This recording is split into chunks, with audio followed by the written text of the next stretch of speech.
Bersama tentara, masyarakat juga bahu-membahu membetulkan jembatan dan jalan raya.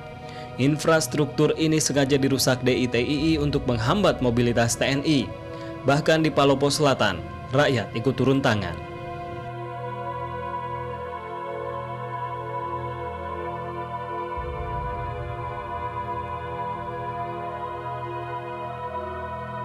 Di ujung pemberontakannya, Kahar Muzakar kian kehilangan anggota DITII. Selain tertangkap, mereka pun ada yang menyerahkan diri. Tak terkecuali komandan-komandan perangnya dan menteri-menteri Republik Persatuan Islam Indonesia.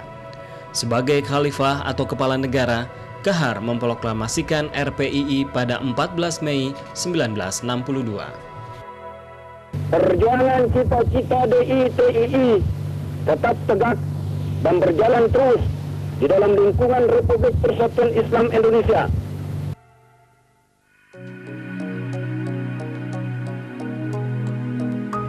Abdullah, salah seorang dari 14 putra Kahar Muzakar, masih ingat pertemuan terakhirnya dengan sang ayahanda 3 hari sebelum ditembak mati Kopral Sadeli dari Siliwangi.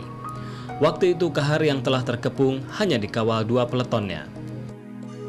Kepada saya khususnya dia sempat peluk, dia cium, terus ada kata-kata, saya titip mamimu jangan nakal, jaga mamimu baik-baik. Udah, berpisah itu udah sampai kita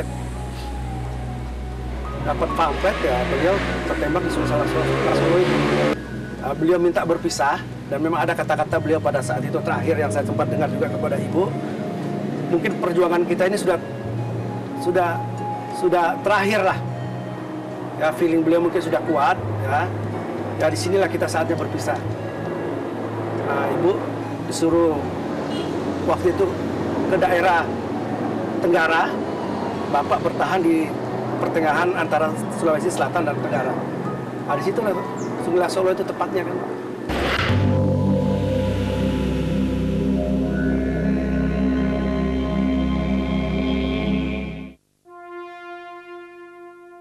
Sebagai pemimpin gerakan wanita Islam Gerwais, Kori Muzakar meneruskan pemberontakan DITII di dalam hutan sepeninggal suaminya. Abdullah, putra bungsunya, terus bersama sang bunda hingga turun gunung setahun kemudian. Yang parahnya itu setelah Pak Kahar dinyatakan tertembak. Jadi pada saat itu betul-betul Ibu Kori dengan bala pengawalnya itu luar biasa. Udah hidup mati dengan cara Tarsan. Ya itu yang dia makan maunya kita makan. Ada daun-daun yang muda-muda kita lihat, kita sayur. Karena sudah tidak ada pemimpin, ya dari pengertian dari Ibu Kori pada saat itu, ya perjuangan tidak berarti harus fisik, ya tidak harus berarti di hutan, ya kan? Jadi Ibu perintahkan, ya kita berkemas untuk keluar ke kota pada istilah bahasa itu kan, ke pemerintah, ke pangkuan Ibu Pertiwi lah. 15 tahun pemberontakan membuat nama Kahar Muzakar melegenda. Bahkan banyak orang yang percaya mendiang masih hidup. Bagi keluarganya, makam Kahar tetap menjadi tanda tanya hingga kini. Salah seorang di antara mereka yang enggan disebut namanya bercerita, ketika keluar dari rumah sakit milik Kodam Wirabuana, Pelamonia, jasadnya dibawa M. Yusuf ke Taman Makam Pahlawan Panaikang di Makassar. Namun jenazahnya dimakamkan tanpa nisan. Kami sendiri menemukan sebuah nama Muzakar di TMP Panaikang. Kendati pengurusnya membantah bahwa itu kuburan Kahar Muzakar. Saya pernah datang juga sama ibu. Nah, apa yang beliau katakan, ya udahlah Bu Kori, udah ibu tinggal besarkan anak lah. Itu sudah urusan negara. Itu sudah sebagai sejarah, bagian dari sejarah negara lah. Tidak usah lagi ibu pikirkan. Itulah jawaban dari almarhum Pak Yusuf pada saat itu, sebagai ketua BPK pada saat itu.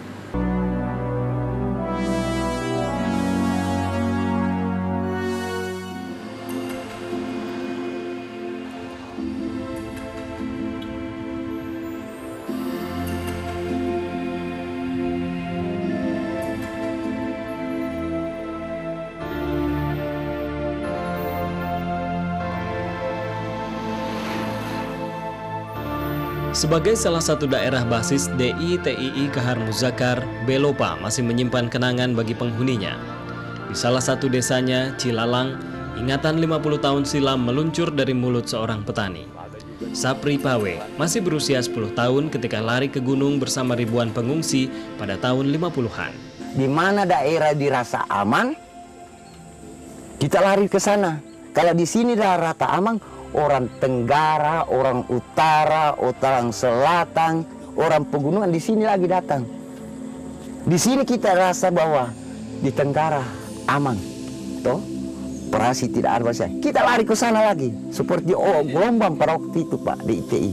Takut pada tentara, kemudian takut sama TI. Tujuannya masuk, kedua-duanya takut, karena itu selalu berperang kalau baku hadapan. Jadi kita ini masyarakat biasa, itulah cerita saya tadi, di mana yang bisa kita selamat, di situ kita berlindung. Kalau umpamakan DI kita bisa selamat, di situ kita lagi berlindung. Kalau tentara nasional kita mau selamat, di situ kita berlindung.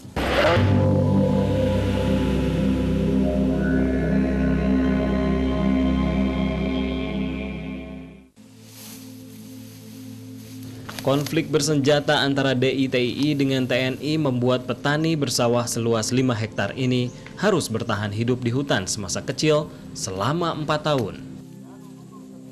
Nah pada waktu itu Pak, satu pasang saja baju. Biasa itu Pak, saya biasa itu Pak lakukan itu, saya itu di asap api itu pakaian Pak kalau malam. Itu bukan cerita ini Pak, biasa saya lakukan itu. Kalau sorenya itu kita diburu kena hujan apa malamnya itu. Karena pada dalam hutan itu betul-betul kesulitan Pak kalau masak pangan pakaian. Selama mengungsi, Pawe kecil sempat mengecap pendidikan walau dalam keadaan darurat. Itu biar pohon kayu, disitulah kita belajar. Belajar 1 hari, 3 hari, datang lagi berita, kita lari lagi, tinggalkan. Di sana kita itu, nah ada si guru kita temani lari, di mana sampai kita di situ, kita dibuka lagi belajar di situ. Belajar, itu saya ceritakan tadi, biasa itu daun pisang kita ambil, dan itu, pada waktu itu. Ini. Pawe yang kini juga bertani coklat pernah pula menyaksikan pelaksanaan hukum Islam yang didasarkan pada piagam Makalua. Didapat tidak berpuasa, diundang, kasih duduk orang di sana ditembak. Bersina, nah bersina tidak pernah makan nikah, itu dipukul. Sampai begini, tidak tahu berapa kali itu dipukul di sini. Tapi kalau sudah makan nikah, nah dia sina itu dirajam. Namanya dikuburkan sampai di sini hidup, baru dilempar batu sampai mati. Mencuri pertama dipotong sampai setelan begini. Kedua dipotong begini. Ketiga sampai ini. Seterusnya sampai di sini. Dan tidak boleh dibunuh. Nanti kalau dipotong ini memang ajalnya di situ baru silakan mati. Sapri Pawe hanya orang biasa. Setiap pecah konflik bersenjata, rakyat tak berdosa seperti dirinya selalu paling banyak menjadi korban.